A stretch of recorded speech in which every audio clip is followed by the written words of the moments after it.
Como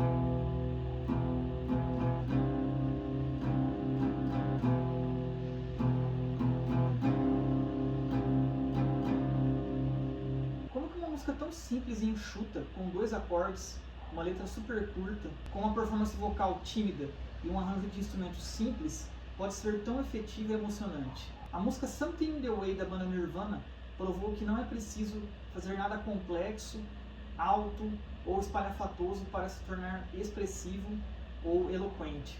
Essa é uma música muito melancólica e muitos acreditam que é autobiográfica de Kurt Cobain. E talvez justamente por ele ter passado por isso, ele conseguiu carregar a música, compor com emoção a ponto de transmitir tudo isso. E uma prova de que ela realmente é muito efetiva e toca muitas pessoas é que mesmo ela sendo melancólica, ela estourou nas paradas de sucesso quando ela foi usada no filme do Batman de 2022, na trilha sonora. Mas por que será que ela cativa e toca tantas pessoas? Meu nome é Denis Carmonaro, sou professor de guitarra há mais de 15 anos, bacharel em composição e regência e mestre em musicologia. Não se esqueça de se inscrever no canal, dar um joinha para me dar uma força, compartilhar com os amigos. Caso você tenha interesse em fazer aulas comigo, não esquece que o link para o meu contato vai estar no primeiro comentário e na descrição. Vem comigo então que eu vou analisar essa música para vocês. A música Something in the Way foi lançada no famoso álbum da banda Nevermind, lançado em 1991, mas foi composta pelo vocalista Kurt Cobain no ano anterior. A primeira vez que ela apareceu foi numa versão elétrica, num medley, que tinha outras músicas que o Kurt depois abandonou. E essa ideia do elétrico continuou, porque o Kurt tentou gravar, ali em maio de 1991, essa música com a banda inteira, como se fosse uma coisa mais pesada mesmo. Só que isso se tornou infrutífero, ele não gostou do resultado, e aí, desanimado que a música não estava funcionando, ele sentou num sofá no estúdio, pegou o violão dele ali, e era um violão de 12 cordas, que estava com 5 cordas só de nylon. O violão estava mal afinado, inclusive na gravação a gente consegue ver que ele está um pouco acima do normal, que é em drop dó sustenido.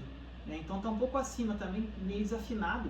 E os outros músicos tiveram que se adaptar a essa afinação também, porque tem o baixo e tem o cello. Então eles tiveram que se adaptar a essa afinação ali aleatória que o Kurt usou, Ele estava realmente com muita preguiça, não afinou direito o violão, tocou daquele jeito.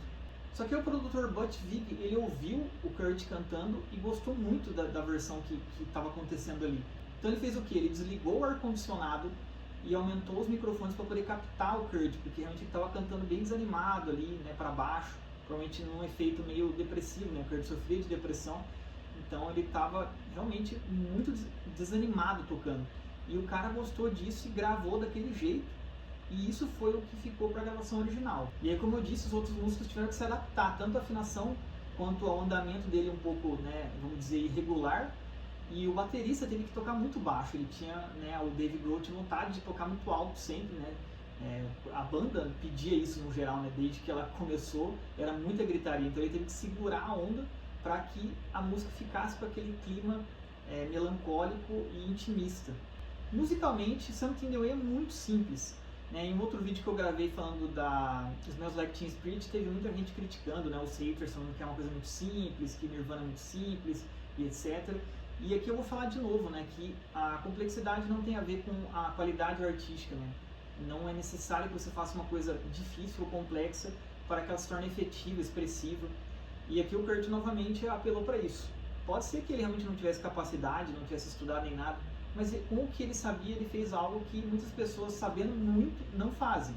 Então ele basicamente fez 2 acordes a música inteira.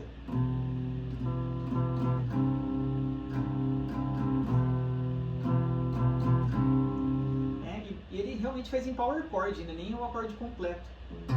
Ele só toca as 3 cordas de cima, que formam um power chord. Primeiro de Mi sustenido, e depois de Dó sustenido. A música aparentemente está em Dó sustenido maior, um tom bem estranho, bizarro, que tem Mi sustenido, por exemplo. Mas ainda assim a tonalidade ela flutua muito, ela não é tão fixa. Mas a gente pode afirmar, no geral, que está em Dó sustenido maior. Então ele basicamente usa o 3º grau aqui. E o primeiro. A gente poderia falar, por exemplo, que está em Mi sustenido menor, aí sendo o 1º grau e o bemol 6, mas provavelmente dá para considerar que está em Dó sustenido maior. É importante falar um pouco da melodia. Ele utiliza muito meio tom ascendente, que dá uma questão da melancolia muito forte, Então,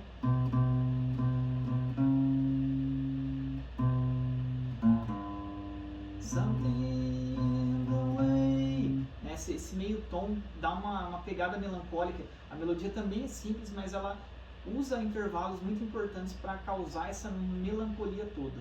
Bem, e a música toda fica nesses 2 acordes somente, tanto o refrão quanto a estrofe. Muito simples, né? Mas traz essa questão um pouco da monotonia também, de quem está deprimido. Né? E isso vai ter tudo a ver com a letra, com o que ele quer passar. A questão de uma vida monótona, melancólica, que não consegue ir para frente. Falando um pouco da letra agora, da inspiração dele.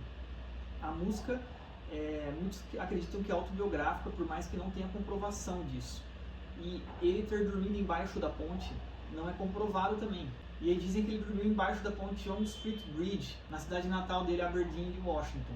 Mas muitos refutam isso, por mais que realmente ele teve uma época que ele se tornou, vamos dizer, morador de rua. Ele fugiu de casa, só que aí ele tinha alguns lugares para ficar, né? Não tinha ninguém tem certeza de que ele dormiu embaixo de uma ponte.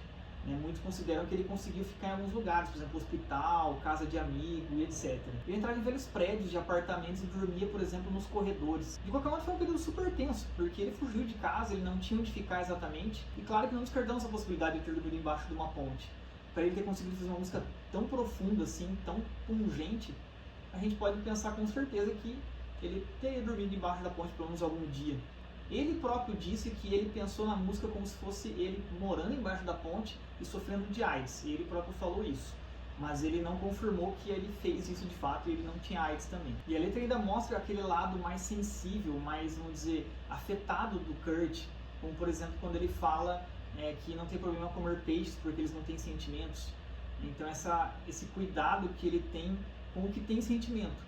E mesmo assim a esposa então da época dele, a Courtney Love, falou que ele adorava tartarugas, então provavelmente nem isso ele acreditava, e com certeza acreditava que os peixes também têm sentimentos. Mas essa é uma frase realmente que mostra esse lado muito sensível do Kurt Cobain, que com certeza tinha a ver com os transtornos psicológicos que ele tinha, porque geralmente pessoas que sentem essas coisas muito fortes, elas recebem uma carga emocional muito grande, então tendem a se deprimir, ter ansiedade de uma maneira muito mais fácil.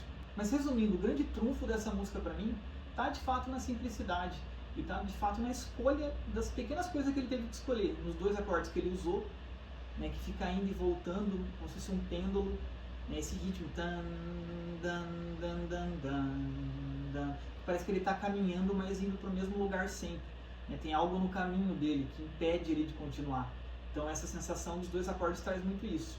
Essa melodia também com a segunda menor, né, o intervalo de meio tom sendo explorado, é muito pungente. E a letra no geral toda, né, ela é muito forte, uma letra muito simples, mas que carrega imagens muito pungentes. E obviamente que todo o arranjo dela também, essa coisa mais intimista, mais simples, a ideia do cara, né, do produtor, gravar ele naquele momento íntimo demais, como se ele estivesse tocando só pra ele e ele não quisesse que ninguém mais ouvisse. Isso tudo faz essa música ter um poder emocional e um poder expressivo muito grande. E ao final de tudo, um poder artístico muito grande. É isso aí, galera. Espero que vocês tenham curtido mais essa análise aqui do meu canal. Escrevam nos comentários se vocês acreditam que o Kurt realmente passou dias embaixo da ponte. Não se esqueça de se inscrever no canal, dar um joinha para me dar uma força, compartilhar com os amigos. Caso você tenha interesse em fazer aulas comigo, não esquece que o link para o meu contato vai estar no primeiro comentário e na descrição. Um abraço e até a próxima.